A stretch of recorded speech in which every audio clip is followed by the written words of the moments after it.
We went to town today and bought this wild cat blood pre-molded catfish bait at Walmart because we want to start catching a bunch of our catfish.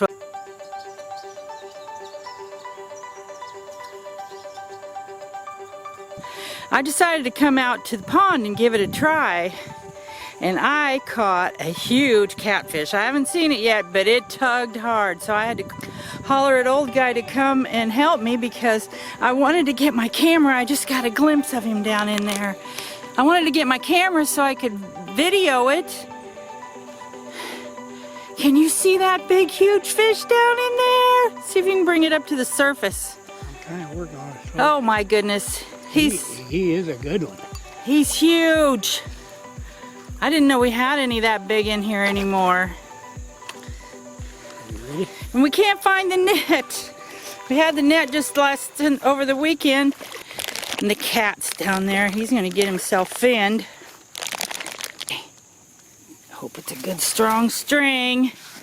He's not as big as that one you caught before, but now I wish we had one of those repella things. He'll bite you, Dugan. That's nice.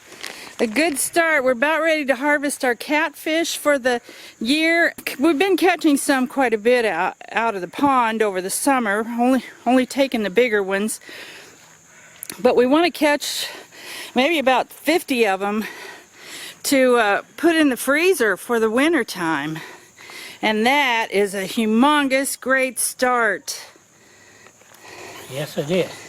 Okay, we're gonna have to go off here and deal with trying to get the fish off the hook, and then we'll get back. Hold on. Okay, we got the catfish.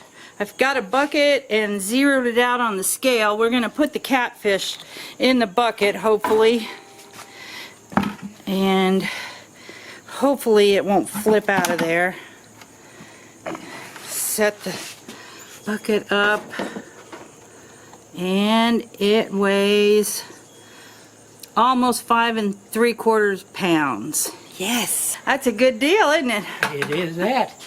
You are a fisher lady today. Yeah, I got lucky. I mean, that was actually my second cast, but... Well, that's pretty exciting. I'd like to go on in and clean it, kind of, but I also want to go ahead out here and catch another fish and see if I can catch another one. That was fun. And it just happened. You know, I love when it just happens like that and not sit here for hours and wait and like I'm done. I can't take much of that. No, yes, the bait's over there on the hot tub.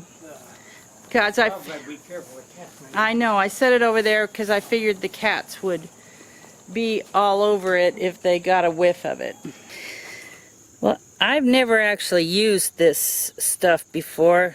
I kind of thought that I would be able to just poke it in there and it would just thread in. But when I did it a while ago, it broke.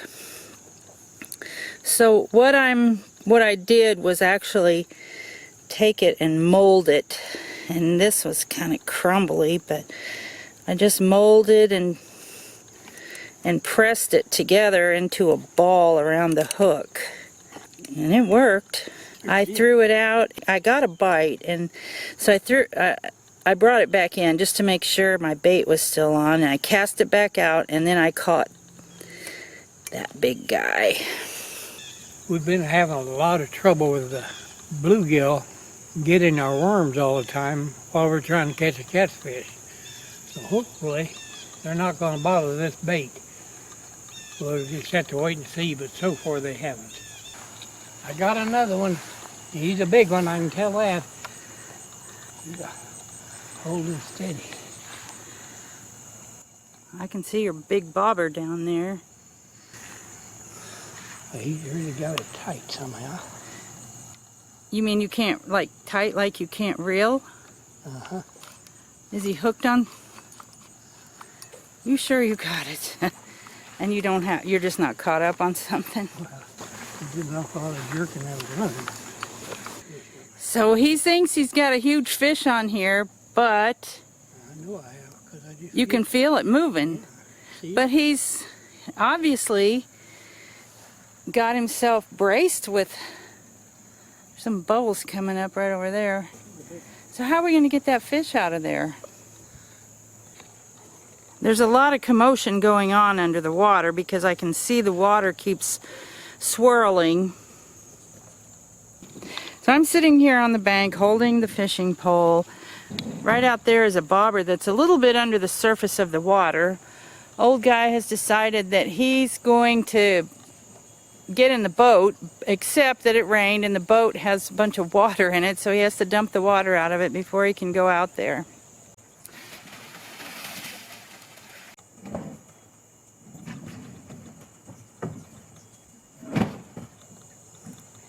He has kind of a pointy rake tool thing, it's kind of narrow, that he intends to take out there. Oh, there the fish is fighting. The fish is taking the bobber up under more. He intends to take that rake thing out here and see if he can latch on to whatever the fish is wrapped around out here. It's not horribly deep right there, but it might be like 6 feet or so, but I think we've had children stand up pretty close to that area.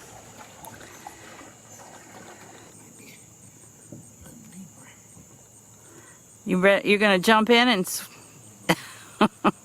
you're taking your clothes off on camera. We're having a strip show here.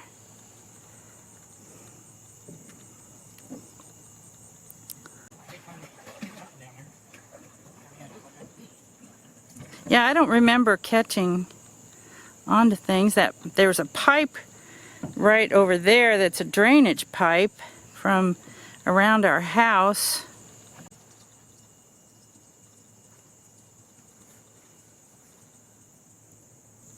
You're making a difference. Oh, it's a log. Okay, I'm going to try to take up slack, hold the camera. Oh, he's gone. Well, he took the hook and he's still got the hook in him. Rats. Well,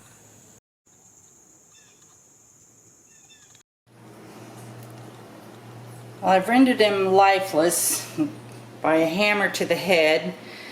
I have him on my counter. That's where I'll clean him. I do it inside here because there are too many cats at my house and it's hard to fight them off. I'm not fast at this job, so I'm not going to show you the torturous details of doing it, but what I am going to do is weigh the fillets after I get through cleaning them so we can get an idea of how much actual meat we get off of one of these big guys like this. I have 2 really nice fillets here, and then this is the belly meat.